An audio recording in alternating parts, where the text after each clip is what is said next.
ఈ వారం ఇంకొక 10 క్యాలెండర్లే ఉన్నాయి, మొత్తం అయిపోయింది.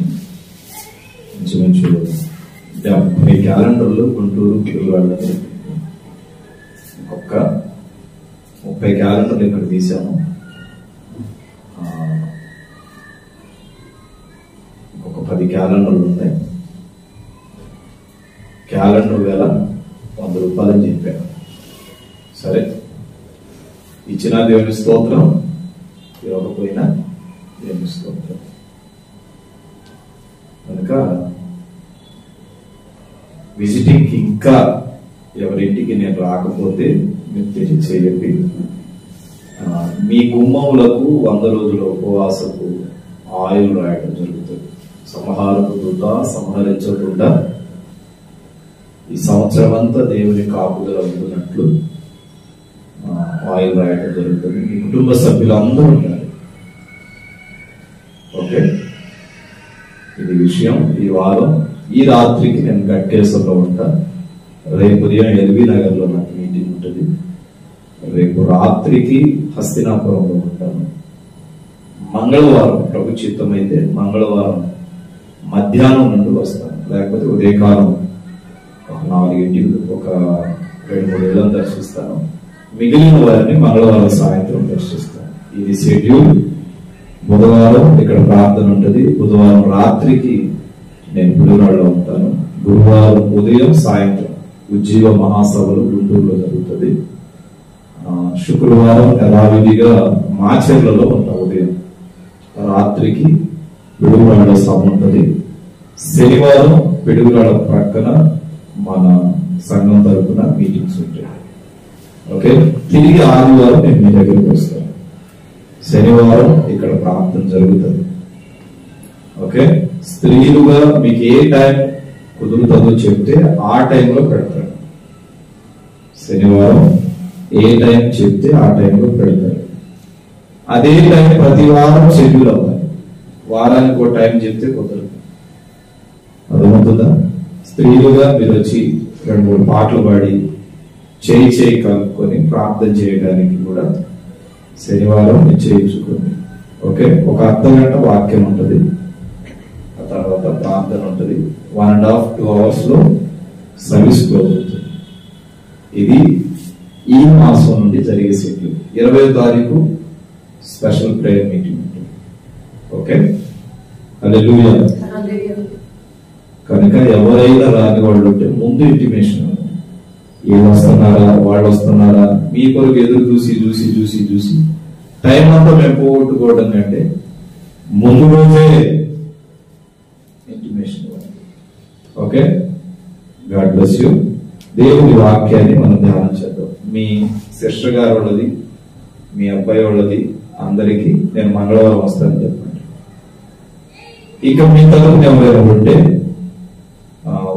తెలియచేయండి. వాళ్ళకి తెలియజేసి మరి నాకు చెప్పండి. మీరు చెప్పండి, మీరు మాట్లాడండి. ఓకే, పాస్టర్ గారు వస్తారని చెప్పండి. నీకు ఒక ప్రేయర్ ఆయిల్ కొనుక్కొచ్చుకుంటే దాంట్లో ఆయన వస్తాం. ఓకే, దేవుని వాక్యాన్ని మనం ధ్యానం చేద్దాం. సమస్యలను సృష్టించకండి. ఈరోజు అంశం వేటిని?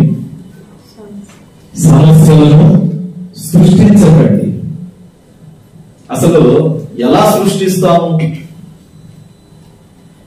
మాకు మేమే సమస్యను సృష్టించుకుంటామా పాస్టర్ గారు అంటారేమో. సృష్టించుకుంటాం. మరి ఎలా ఉంటే సమస్య సృష్టించబడుతుంది అనేది శ్రద్ధగా మనం బైబిల్లో నుండే చూద్దాం. సొంత విషయాలు ఏమి చెప్పను, బైబిల్లో కొన్ని ఉన్నాయి. సమస్యలను అసలు ఎట్లా సృష్టించుకుంటాం? కొన్నిసార్లు పక్కింటోళ్ళ ద్వారా సమస్యలు పడతాయి, కొన్నిసార్లు ఎదురింటోళ్ళ ద్వారా సమస్యలు పడతాయి, కొన్నిసార్లు అయిన వాళ్ళ ద్వారానే.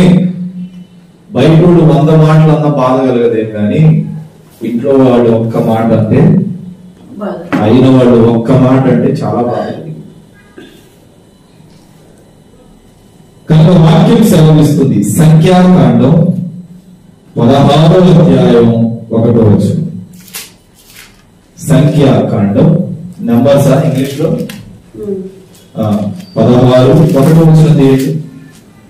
లేవికి మునిమనుడును కహతుకు మనవడును ఇస్సరు కుమారుడులకు కోరాహు రూబేనీయులలో ఏలియావు కుమారులైన దాతాను అబీరాములను పేలేతు కుమారుడైన ఓనును యోచించుకొని చదవండి.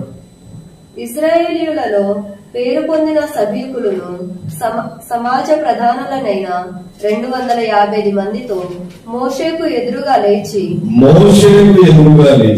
మోషే అహరోనులకు విరోధముగా పోగుపడి మీతో మాకిక పని లేదు, ఈ సర్వ సమాజంలోని ప్రతి వాడును పరిశుద్ధుడే, యెహోవా వారి మధ్యనున్నాడు, యెహోవా సంఘం మీద మీరెలా హెచ్చించుకొనుచున్నారనగా మోషే ఆ మాట విని ఆగిలపడెను. అక్కడ ఆగండి. కోరాహు, అబీరాము, దాతాను. కోరాహు పిల్లలు కీర్తన రాశారు, 42వ కీర్తన. అక్కడ ఏమంటారు? మేము దేవుని మందిరములకు ఎప్పుడు వెళ్ళలేదని ఆశతో ఎదురు చూస్తున్నాము. వేదన కలుగుతుంది, మాకు భయం కలుగుతుంది. సాధారణంగా కోరాహు మూర్ఖుడే, కానీ పిల్లలు జ్ఞానవంతులు. కోరాహు మూర్ఖుడే, కానీ తల్లి బిడ్డలను తండ్రి మార్గంలో పెంచలా, దేవుని మార్గంలో పెంచింది. కోరాహుకి ఎంతమంది పిల్లలు? ఎంతమంది? ఎంతమంది?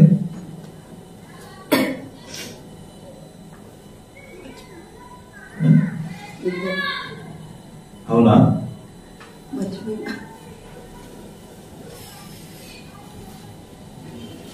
కోరాహు పుట్టిన పిల్లలు యథార్థవంతులు ఉన్నారు. ఎంతమంది? పిల్లల కోరాహు పాపిష్టుడే,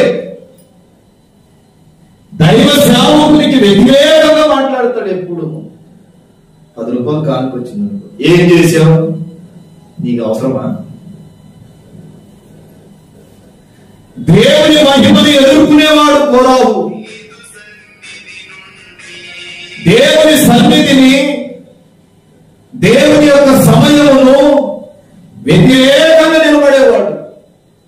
మోషే ఏం చేద్దామన్నా మోషేకు వ్యతిరేకంగా పనులు చేస్తున్నాడు. మీలో కూడా చాలా మంది ఈ కోపం చెందిన వాళ్ళు ఉంటారు. దైవజనుడే చేద్దామన్నాడు అనుకో, ఇప్పుడు ఎందుకు లేదన్నా చెప్పలేదు దాకా చిట్ట ప్రార్థన. యాజకుడు గృహాన్ని దర్శిస్తే కదా మీరు కష్టాల్లో ఉన్నారో, మీకు సమస్యలు ఉన్నాయో, శోధనలు తెలిసేది. అక్కడది ఒక ఆమె, ఇప్పుడు వదిలే అన్న, నేను చెప్పినప్పుడు, నువ్వు చెప్పినప్పుడు చూస్తే నాలో యేసు ప్రభు రాడుగా, నాతో పాటు వస్తాడా? నువ్వు ఇచ్చినప్పుడు నేను వచ్చాను అనుకో, ఏ స్థితి ఏం చేస్తాడు? అక్కడ చేస్తాడా? చేయడు. దేవుడు భయపరిచినప్పుడే రావాలి. దేవుడు భయపరిచినప్పుడు వస్తే నీ పట్ల దేవుడి చిత్తం ఏమేమి ఉందో దేవుడు చెప్తాడు. కనుక కోరాహు యాజకుడికి వ్యతిరేకమయ్యాడు. ఈ వారంలో కొందరు నోట విన్నా నేను, దైవజనుడు అంటే సమాజ మానవులకు ఇచ్చినంత విలువ కూడా యాజకుడికి లేదు. గొనిగారు, సొనిగారంట. మీరు గమనించండి, మీరు అక్కడ గమనిస్తే 20వ వచనం చదవండి, 21వ వచనం చదువు. క్షణంలో నేను వారిని కాల్చివేయుదునని క్షణాల్లో కాల్చివేస్తాను మోషే అహరోనులతో చెప్పగా కోరాహునంత శాడిష్టుడు ఎక్కడా లేదు. ఆ అధ్యాయం అంతా చదవండి. మోషేకు వ్యతిరేకంగా తిరుగుబాటు చేసి సమస్యలను సృష్టించుకున్నాడు కోరాహు. ఈ కోరాహు బుద్ధి మాత్రం కోరాహు పిల్లలకు రాలా. దైవజనుడు అంటే లోబడ్డారు, దైవజనుడు అంటే భయపడ్డారు. అందుకే తల్లి అంటది, ఎక్కడ కూర్చొని తెలుసా? 20 వచనం పైన చూడండి, 16 నుండి చదవండి ఒకసారి. మరియు మోషే కోరాహుతో నీవును నీ సర్వ సమాజమును నీవును రేపు యెహోవా సన్నిధిలో నిలబడదాం. ఎవరితో తప్పు చూద్దాం.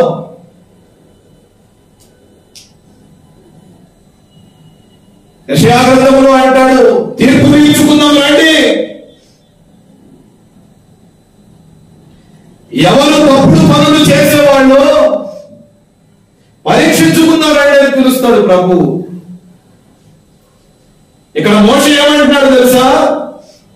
నీవును నీ సర్వ సమాజము, సమూహము, నీ వాళ్ళందరండి యెహోవా ఎదుట నిలబడతాం. ఎవడు తప్పుడు తెలుస్తుంది అప్పుడు.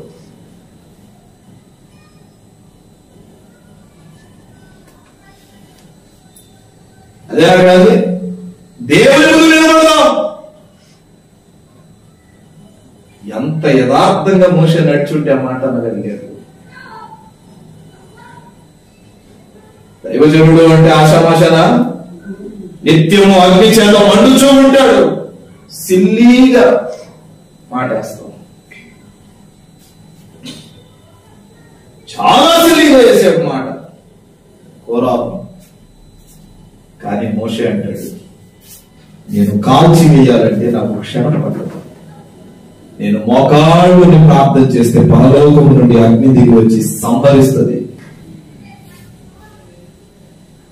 చాలా సిల్లిగా సెటైర్ చేస్తాం సేవకుడు అంటే.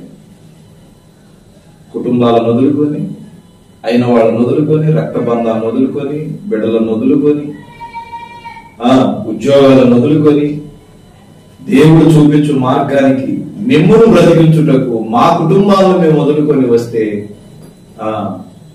మా మీద సెట్ అయింది. అందుకంటే తీర్పు తీర్చుకున్నారండి. చదవండి తర్వాత. మీరు ప్రతి వాడు తన ధూపార్తిని తీసుకొని వాటి మీద ధూపద్రవ్యం వేసి ఒక్కొక్కడు తన ధూపత్తిని పట్టుకొని 250 ధూపత్తులను యెహోవా సన్నిధిని తేవలెను. నీవును అహరోనును ఒక్కొక్కడు తన ధూపత్తిని తేవలెనని చెప్పెను. కాబట్టి వారిలో ప్రతి వాడును తన ధూపత్తిని తీసుకొని వాటిలో అగ్ని ఉంచి వాటి మీద ధూపద్రవ్యం వేసినప్పుడు వారును మోషే అహరోనులను ప్రత్యక్షపు గుడారం ద్వారం వద్ద నిలిచిరి. ఎవరి దీపం వెలుగుతుందో చూద్దాం.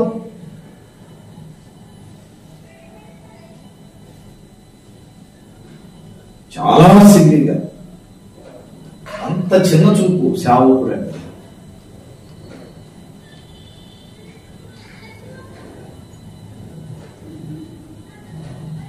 నా సేవకుని తాకిన వాడు నా కనుగుడ్డు తాకుతాడు అంటాడు దేవుడు. Be careful. అభిషేకించబడిన సేవకుల జోలికి వెళ్ళమాకండి. మీ పక్క నుంచి వేరే వేరే సంఘాల వాళ్ళు మాట్లాడారనుకోండి, మౌనంగా ఉండండి.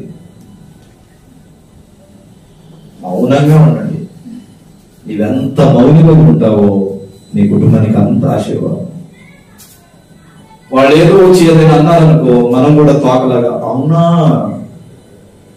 ఈ పాస్టర్లే ఉన్నట్లు ఎందుకు చెప్తున్నావు, నీకు నిజం తెలియదు. అక్కడ ఈడు కుయుక్తిగా మాట్లాడుతున్నాడు కూడా తెలియదు. గంగిరెత్తి తలూపినట్టు ఊపుతావు. తీర్పు తీర్చుట నీ పని. యాజకుడు తప్పు చేసినా తీర్పు తీర్చేదేవుడు దేవుడు. మీకేం పని? మీ మీద నాయకుడిగా పెట్టిన వాడికి మీరు తీర్పు తీరిస్తే దేవుని నీతి ఏమైంది? దేవుని గౌరవాన్ని అగౌరవపరిచారు. కనుక చెప్తున్నా, అభిషేకించబడిన వారి జోలికి పోకుడి.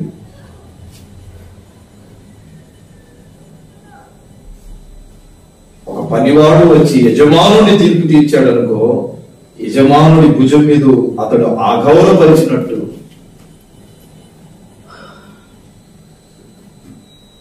మోషే సవాల్ విసిరాడు, రండి చూద్దాం ఎవరి దీపం అయితే వెలుగుతుందో వారు నీతిగా ఉన్నట్టే. మీ ధూపాకులు పట్టుకోనండి, ఎవరిలో తప్పుందో దేవుడే చూపిస్తాడు కదా. మోషేకు వ్యతిరేకంగా నిలబడ్డారు. మోషే ఎంతటి జ్ఞానవంతుడు తెలుసు. ఇశ్రాయేలు 22 లక్షల మందిని నడిపించుటకు, ఆ బలగమును నడిపించుటకు దేవుడు మోషేని ఎన్నుకున్నాడంటే, నా ఇల్లంతటిలో నమ్మకస్తుడు అన్నాడే. అంత ఆషామాష మనిషి మోషే. చూడండి, 20 ఇశ్రాయేలులందరికీ నాయకుడు. ఈరోజు ఇంట్లో 2-3 ఉంటేనే వాళ్ళతో యాగలేక చెప్తాం మనం. మరి 20 ఈ ఇశ్రాయేలులందరినీ యాగాలంటే ఒక్కొక్కటి ఒక్కొక్క ఆలోచన. అందరిది ఒకటే ఉంటుందా? మోషే దేవుని సన్నిధిలో ఉన్నాడన్న విషయం కోరాహు మర్చిపోయాడు. ఏదో కావాలనే చేస్తున్నాడు అనుకున్నాడు, వాడికి నచ్చినట్టు చేస్తున్నాడు అనుకున్నాడు. యాజకుని ఎదుట ఎంత నీవు మౌనంగా ఉంటావో నీ కుటుంబానికి అంత ఆశీర్వాదం. ఎవరైనా కావచ్చు. ఒక సంఘానికి రాసేవాడు, దేవుడికి నిత్యం దేవుని విషయాలు నీకు చెప్పి నీ విషయాలు దేవునికి చెప్పే సేవకుడితో ఆటలా ఆటలా. ఎందుకు ఈ మొదటి బల్లారాధనలో నీ ప్రసంగం చెప్పావు? సంవత్సరం అంతా ఘోరమైన అపాయాలు ఉన్నాయి. వాటి నుండి నీవు విడిపించబడాలంటే తిరిగి ఎవరు కావాలి? నీ కొరకు ధూపం వెలిగించేవాడు కావాలి. మీరు చూడండి, కింద వచనాల్లో కోరాహు తప్పు చేశాడు, కానీ కోరాహు భార్య వచ్చి పిల్లలతో చెప్తుంది, రే మీ నాన్న చేసినట్టు మాత్రం అని. తన తండ్రి చేసినట్టు, తన తండ్రి తప్పు చేశాడు కనుక ప్రత్యక్ష గుడారంలోకి వెళ్ళడానికి అర్హత లేదు. ఆ గవిలో కూర్చొని కన్నీరు విడుస్తుంది తల్లి. దేవా, నా బిడ్డను నీ సన్నిధిలో వాడుకో. వారి తండ్రి శాపము వారి మీదకు రాకుండా చేయమని కన్నీరు కార్చింది. వారు 42వ కీర్తన ఎంత చక్కగా రాస్తారంటే అంత చక్కగా చెప్తారు. నీటి వాగుల కొరకు ఆశపడినట్లు దేవా నీ కొరకు నా ప్రాణం ఆశపడుతుంది. ఆలోచించే నీవు కూడా కుటుంబాన్ని కట్టేదానివే ఉండాలి, కానీ కుటుంబాన్ని ఊడబీపునే దానివే ఉండదు. సమస్యను సృష్టించుకున్నాడు కోరాహు. యాజకుడితో మాట్లాడడం దేనికి? యాజకుడికి వ్యతిరేకంగా లేచుట దేనికి? కుటుంబంలో శాపం తెచ్చుకోవాలంటే. నాకు బాగా పరిచయం అండి. నేను సాగుకొచ్చిన ప్రారంభ దినాల్లో ఒక ఆయన వచ్చి పట్టుకున్నాడు. నాకు చాలా బాగా పరిచయం. ఎన్ని మాటలు అనేవాడు. ఒకటే బల్లారాధన అయింది. రెండో బల్లారాధనకి ఆ చెయ్యి యాక్సిడెంట్ లో ఎరగిపోయి బెడ్డును పట్టాడు. నాకు చాలా పరిచయం, చాలా గుర్తుంది. యాక్సిడెంట్ అయిపోయింది, రోడ్డును పట్టాడు. అప్పుడు నాకు గుర్తొచ్చింది, నా సేవకుని తాకువాడు నా కనుగుడ్డు తాకుతాడు.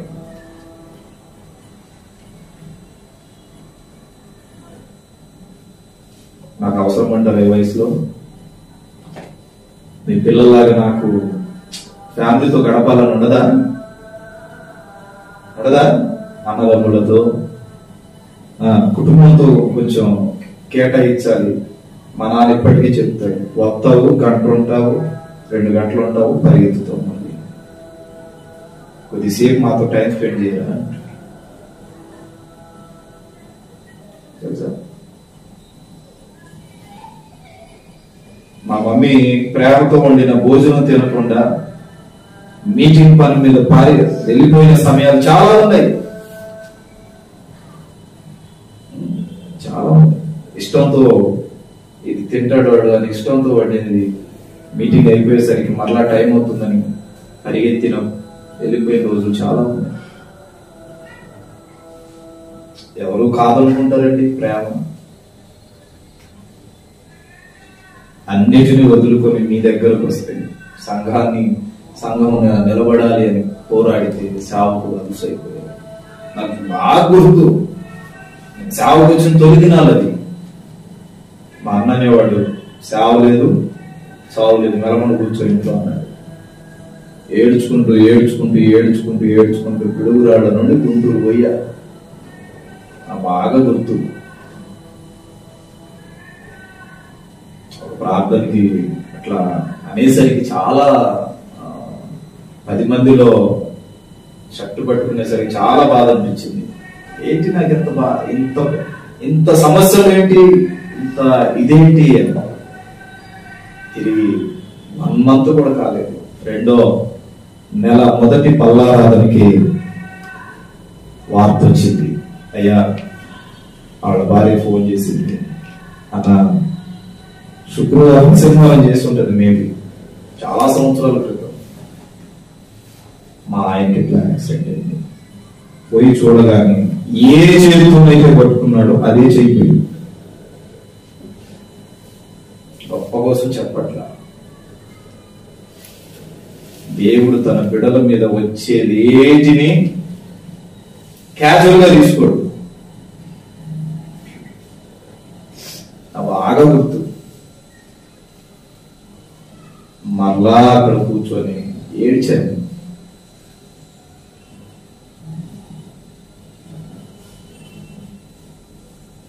అప్పుడు రాసే నేను పాట, నిజముగా నమ్మదగిన దేవా అపాయమే నాకు కలుగనీయవు, నీ కంటి పాపల నన్ను కాచావు దేవా, నీవే ఆధారము, నాకు నీవే ఆధారము. వాడు వచ్చి పుట్టాడు, నేను మర్చిపోయా. దేవుడు కంటి పాపల కాచేవాడు నచ్చాడా? శ్రమలలో కలిగిన పరీక్షలో జయమిచ్చావు, బాధలన్నీ తేనె కంటి తీయగా చేశావు, నీవాదరించగా స్థిరపడి తిని నేను, నీవాదరించగా స్థిరపడి తిని నేను, ఉదయించి నీలో రాత్రి నాకు లేదయా, ఉదయించి నీలో రాత్రి నాకు లేదయా, నిజముగా నమ్మదగిన దేవా అపాయమే నాకు కలుగనీయవు, బ్రతుకు భారమైలో కడుగు వేయలేకున్న సియోను కొండని విశ్వాసమిచ్చితివి, సొమ్మసిల్లిగా నేను గురి మార్చుకొనను, సొమ్మసిల్లిగా నేను గురి మార్చుకొనను, నన్నెత్తుకొని నడిచే కాపరివే నీవు. ఎవరు అలిసిపోతాము? ఎవడైనా ఏదైనా అన్నాడంటే గుండె బరువెక్కిపోయింది. సొమ్మసిల్లిగా నేను గురి మార్చుకొనను. మీరేం చేస్తారు? నన్నే ఉంటాడా? గుండె బరువెక్కిపోయి రాటేం మానేస్తారు. మేము దాన్ని మర్చిపోయి మళ్ళా ఇంకో చోటకి మీటింగ్కి వెళ్ళిపోతాం. అది మాకు గుర్తుంటదా? సొమ్మసిల్లిగా నేను గురి మార్చుకొనను, నన్నెత్తుకొని నడిచే కాపరివి నీవు. యేసయ్య చేతుల్లో ఏముంటది? గొర్రెపిల్ల. నన్నెత్తుకొని నడిచే కాపరివి నీవు, నిజముగా నమ్మదగిన దేవా. కనుక చెప్తున్నాను, కోలాపు చేసిన ప్రభు మీరు చేయమాకండి. కోలాపు, దాతాను, అభిమానం వీళ్ళు యాజకుడికి వ్యతిరేకంగా నిలబడ్డారు. వారి జీవితం పతనాన్ని. రెండో మాట చూస్తారా? రెండో మాట చూడండి, సంఖ్యాకాండం 24వ అధ్యాయం 1వ వాక్యం. అక్కడ మీరు తీసి చదివే లోపు టైం. ఇశ్రాయేలును దీవించుట యెహోవా దృష్టికి మంచిదని. ఎవరి దృష్టికి? యెహోవా దృష్టికి. ఎవరి దృష్టికి? ఎవరు? ఇక్కడ ఈ భక్తుడి పేరేంటి? బిలాము. ఇశ్రాయేలును దీవించుట పెట్టుకున్నాడు దేవుడు. ఇతడు ఒక సేవకుడు. ఇశ్రాయేలును దీవించాలంటే బిలాము యొక్క హస్తం ఉంచితే ఇశ్రాయేలును దీవించబడేవాడు. అయితే డబ్బులకు అమ్ముడు పోయి బిలాము ఇశ్రాయేలులను శపించడానికి కోరుకున్నాడు. చదువు. ఇశ్రాయేలులను దీవించుట యెహోవా దృష్టికి మంచిదని బిలాము తెలుసుకొనినప్పుడు అతడు మునుపటి వలె శకునములను చూచుటకు వెళ్ళక అరణ్యం వైపు తన ముఖమును త్రిప్పుకొనెను. బిలాము కనులెత్తి ఇశ్రాయేలు తమ గోత్రముల చొప్పున దిగి ఉండుట చూచినప్పుడు దేవుని ఆత్మ అతనికి వచ్చెను. గనుక అతడు ఉపమాన రీతిగా ఇట్లా నేను వేరు కుమారుడైన బిలాముకు వచ్చిన దైవోక్తి, కన్నులు తెరిచిన వారికి వచ్చిన దైవోక్తి. అక్కడ బిలాము బాలాకు ఒక అన్యుడు. వాడు వచ్చాడు, అయ్యగారు ఆ రోజుల్లో దైవజనుడు ఏమంటే అదే జరిగేది. నీ వీళ్ళని క్షమించు. అప్పుడు బిలాము అంటాడు, నేను ఆ పని చేయలేను. వారిని దీవించాలన్నా వారిని క్షమించాలన్నా దేవుడే చేస్తాడు. మళ్ళీ అంటాడు, పోయి ఇంట్లో పోయి అట్లా తిరిగి ప్రార్థన చేసుకునేవాడు. బయటికి వచ్చేసరికి బాలాకు, ఇదిగో ఒక 100 నాణ్యాలు ఇస్తాను, వాళ్ళని క్షమించు. మూడోసారికి అంతకే ముందే ప్రభు మొదటిసారి ప్రార్థన చేసినప్పుడు అంటారు, వారు నా ప్రజలు, వాళ్ళు నా ప్రజలు కాదు అని శపించడానికి పోతే శాపమునకు బదులు ఆశీర్వాదం వస్తుంది. ఎంత శపించాలని ప్రయత్నం చేస్తున్నా ఇశ్రాయేలు శపించబడట్లేదు. అది బిలాముకు అర్థమైపోయింది. దేవుడు నేను శపిస్తూ ఉంటే వాళ్ళకి ఆశీర్వాదాన్ని ఇస్తున్నాడు అని బాలాకు చెప్పాడు. దైవజనులుగా మేము ఎప్పుడు శుభవచనాలే పలకాలి. దైవజనులుగా మేము ఎప్పుడు శుభమే చెప్పాలి, శపించకూడదు. శపించేదాకా మీరు తెచ్చుకోకూడదు. మీరు చూడండి, మోషే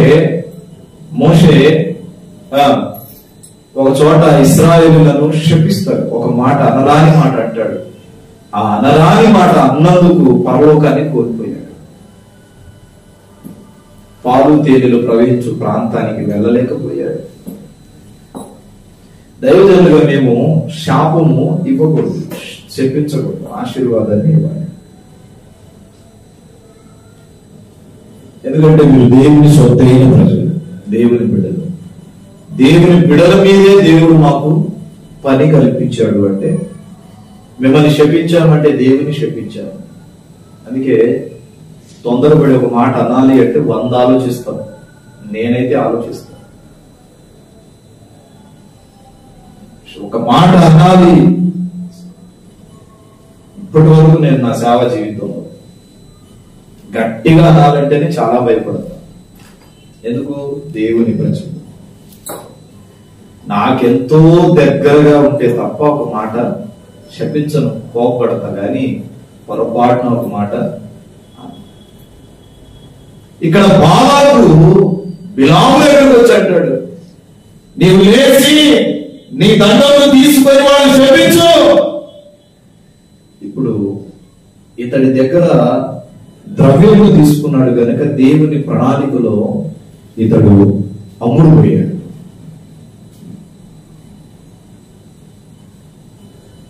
బిలాము తనకు వ్యతిరేకంగా సమస్యను సృష్టించుకున్నాడు. ఇశ్రాయేలీయులను శపించాలి అన్న ఆలోచనతో సమస్యలను తీర్చుకున్నాడు. మూడవ ఘటన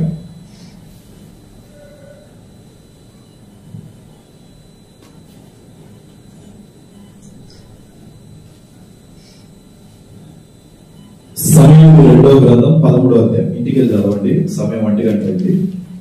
సమయము 2వ గ్రంథం 13వ అధ్యాయంలో అబ్షాలోము తన తండ్రి అయిన దావీదుని వ్యతిరేకంగా నిలబడ్డాడు. అబ్షాలోము దావీదు యొక్క కుమారుడైన అబ్షాలోము తండ్రిని వ్యతిరేకంగా మాట్లాడడానికి నిలబడ్డాడు. వ్యతిరేకంగా నిలబడ్డాడు. ఎంత వ్యతిరేకమో తెలుసా? ఇంకొక చోట ఒక పెద్ద కుమారుడు తండ్రి పక్కను పంచుకోవడానికి కూడా వెనకాడు. అర్థమవుతుందా? తల్లి అంటే తండ్రి పక్కను పంచుకోవడానికి కూడా వెనకాడదు. అప్పుడు అంటారు, మీలో ఒకడు నా పక్కను పంచుకోకుంటానికి కూడా వెనకాడలేదు అంటాడు. ఎందుకు మాటలు చెప్తున్నానంటే, కావాలని సమస్యను సృష్టించుకుంటాం. కొన్నిసార్లు దేవునికి వ్యతిరేకంగా నడిచి నీకు అవసరం లేదు అయినా మాట్లాడేసి సమస్య తెచ్చుకుంటాడు. అబ్షాలోము తన తండ్రి దావీదుకి తిరుగుబాటు చేసి సమస్యలను క్రొత్తగా సృష్టించుకున్నాడు.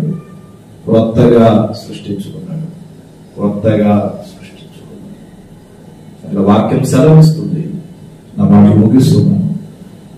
సమస్యను సృష్టించుకోకండి, సమస్యలు పరిష్కరించుకోండి. సమస్యలు కొని తెచ్చుకోమాకండి. కోరాహు మోషే విషయంలో కొని తెచ్చుకున్నాడు. బిలాము ఇశ్రాయేలు విషయంలో కొని తెచ్చుకున్నాడు. అబ్షాలోము దావీదు విషయంలో సమస్యలు కొని తెచ్చుకున్నాడు. వారి జీవితాలు పతనమైపోయాయి. చివరకు బిలాము గాడిద చేత బుద్ధి చెప్పబడ్డాడు. గాడిద వచ్చి బుద్ధి చెప్పాడు. కనుక నూతన సంవత్సరంలో మీరు చూస్తే అపోస్తలుల కార్యం 19:24లో పౌలు సేవలో సమస్యలను సృష్టించింది. దేవేత్రి అనే ఒక కంశాన్ని. పౌలు ఎంత చక్కటి బోధకుడో తెలుసా? అనర్గళంగా ఎన్ని గంటలైనా మాట్లాడేవాడు. ఆమె బోధనే తప్పు బట్టి ఆమె బోధలో సమస్యలు పెట్టింది దేవేత్రి అనే కంశాలి అనే ఒక వ్యక్తి. కనుక సమస్యలను సృష్టించగండి. మీకు ఎవరైనా ఏదైనా చెప్పారనుకో, ఇది ఎంతవరకు నిజమో, ఇది ఎంతవరకు అబద్ధమో అని ఆ మాటనట్టు అడ్డి పెట్టండి. ప్రార్థన చేయండి తప్ప ఎవరైనా ఏదైనా చెప్పారనుకో, అవునా అక్క, ఇట్లాగా అక్క, అవునా నేను కూడా అనుకున్నాను అక్క అనుకొని ఆమెతో పాటు ఆ ప్రాబ్లంలో ఏలు పెట్టమండి. ఏలు పెడితే పరలోకమే పోతుంది. ఎన్ని మాటలు చెప్పాను? 3 మాటలు చెప్పాను. ఒకటి, కోరాహు మోషే విషయంలో తప్పు చేశాడు. ఇశ్రాయేలు విషయంలో బిలాము తప్పు చేశాడు. జీవితాలు పతనం అయిపోయాయి. దావీదు విషయంలో అబ్షాలోము తప్పు చేశాడు. 4 పౌలు విషయంలో దేమేత్రి అనే ఒక కంసాలి వ్యక్తి తప్పు చేసింది, ప్రాబ్లంలో నెట్టివేసింది, వారి జీవితాలు పతనం అయిపోయాయి. ఏరియా విషయంలో ఒక ఆమె తప్పు చేసింది. ఇట్లా చెప్పుకుంటూ చాలా ఉన్నాయి. సమస్యలు సృష్టించుకోకండి. సమస్యలు ఉంటే ప్రభు ఎదుట ప్రార్థనాపూర్వకంగా వాటిని పరిష్కరించుకోండి. దేవుడి కొద్ది మాటలు దీవించుకోగాక. ప్రార్థన. కృపాసక్తి సంపూర్ణమైన ప్రభువా, పరిశుద్ధ పాదాలకు స్తోత్రాలు. ఉదయకాలం 2వ ఆరాధన సన్నిధిలో మొదటి ఆరాధనలో మంచి కాపరి అనే మాటలు మాట్లాడారు. 2వ ఆరాధనలో సమస్యను సృష్టించకండి అనే మాట ద్వారా విడుదలతో మాట్లాడారు. అయినా నీ కృప, నీ కరుణ, కటాక్షము వచ్చిన బిడ్డలందరికీ వచ్చాయి. ఇప్పుడు వాక్యాన్ని విన్నారు. వాక్యం జీవితంలో స్థిరపరచండి. జరిగి బలారాధనలో పాల్గొంటుంటే తోడించి మీ నామాన్ని హెచ్చించగలిగే మమ్మల్ని చేయండి. అద్భుతాలు చేసి ఆశీర్వదించండి. వాక్యం వారి జీవితాల్లో ఫలింపచేయండి. మహిమ, ఘనత, ప్రభావాలను ఆలోచించు. నూతన సంవత్సరంలో ఏ కీడు నీ ప్రజల మీద, నీ బిడ్డల మీద రానివ్వకుండా ప్రతి కీడును తొలగించమని ప్రార్థనకి వేసిన ప్రతి దీవించమని ప్రార్థిస్తున్నాను. తర్వాత ఆమె మన తల్లి దేవుని ప్రేమ, యేసుక్రీస్తు కృప, పరిశుద్ధాత్మ దేవుని విశ్వాసం ఇప్పుడు సంఘానికి సకల పరిశుద్ధులకు దేవుని ఆత్మ సదాకాలం తోడైంది.